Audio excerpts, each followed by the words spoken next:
Hi friends, welcome to ಇಮಾಸ್ world. ನಾವಿವತ್ತು ಮಾಡ್ತಾ ಇರೋದು diabetic friendly carrot jaggery payasa. ನಾನಿಲ್ಲಿ ಬೆಲ್ಲ ಮತ್ತು ಕ್ಯಾರೆಟನ್ನು ಯೂಸ್ ಮಾಡಿ ಪಾಯಸ ಮಾಡ್ತಾಯಿದ್ದೀನಿ. ಅದಕ್ಕೆ ನಾನು ಡಯಾಬಿಟಿಕ್ ಫ್ರೆಂಡ್ಲಿ ಪಾಯಸ ಅಂತ ಹೇಳಿರೋದು. ನಾನಿಲ್ಲಿ 2 ಕ್ಯಾರೆಟ್ ತೊಗೊತಾ ಇದ್ದೀನಿ. 2 ಕ್ಯಾರೆಟ್ನ ವಾಶ್ ಮಾಡಿ ಪೀಲ್ ಮಾಡಿ ಕಟ್ ಮಾಡಿ ಅದನ್ನು ಕುಕ್ಕರಲ್ಲಿ 2 ವಿಸಿಲ್ ಪ್ರೆಷರ್ ಕುಕ್ ಮಾಡೋಣ. ನೋಡಿ ಫ್ರೆಂಡ್ಸ್, ಈಗ ಯಾರಾದರೂ ಮನೆಗೆ ಅತಿಥಿಗಳು ಬಂದರು ಅಂದಾಗ ನಾವೀಗ 5 ನಿಮಿಷದಲ್ಲಿ ಅವ್ರಿಗೇನೋ ಒಂದು ಸ್ವೀಟ್ ಮಾಡಿಕೊಡ್ಬೇಕು. ಅವ್ರಿಗೆ ಶುಗರ್ ಇದ್ದೇನೋ ಏನೋ ಗೊತ್ತಿರಲ್ಲ. ಆವಾಗ ನಾವು ಇದನ್ನು ಆರಾಮಾಗಿ ಯಾವುದೇ ಎಜಿಟೇಷನ್ ಇಲ್ಲದೆ ಮಾಡಿಕೊಡ್ಬೋದು ಅವ್ರಿಗೆ. ಆದರೆ ಸ್ವಲ್ಪ ಬೆಲ್ಲದ ಕ್ವಾಂಟಿಟಿನ ಆದಷ್ಟು ಕಡಿಮೆ ಇಡಬೇಕು. ಬೆಲ್ಲ ಒಳ್ಳೆಯದು ಅಂಥೇಳಿ ಭಾಳನೂ ಅವ್ರಿಗೆ ಕೊಡೋ ಹಾಗಿಲ್ಲ. ಹಾಗಾಗಿ ಸ್ವಲ್ಪ ಬೆಲ್ಲನ ಕಡಿಮೆನೇ ಕೊಡಿ. ಕ್ಯಾರೆಟಲ್ಲೇ ಆದಷ್ಟು ಸ್ವೀಟ್ನೆಸ್ ಇದೆ, ಹಾಗಾಗಿ ಅಷ್ಟೇ ಸಾಕು, ಸ್ವಲ್ಪನೇ ಹಾಕೋಣ.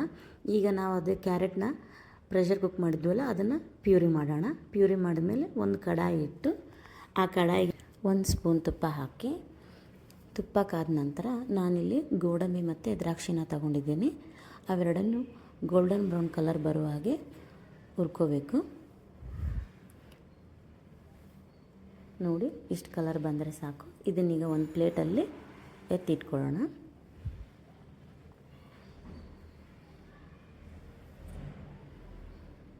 ಈಗ ಅದೇ ಕಡಾಯಿಗೆ ನಾವು ಮಾಡಿದ್ವಲ್ಲ ಪ್ಯೂರಿ, ಆ ಪ್ಯೂರಿನ ಹಾಕೋಣ.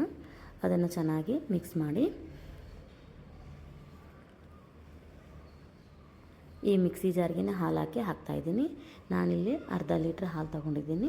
ನಿಮಗೆ ಜಾಸ್ತಿ ಬೇಕಂದರೆ ಸ್ವಲ್ಪ ಜಾಸ್ತಿ ಹಾಕಿ. ಕ್ಯಾರೆಟು ಮತ್ತು ಹಾಲೆರಡೂ ಇನ್ಕ್ರೀಸ್ ಮಾಡ್ಕೊಳ್ಳಿ.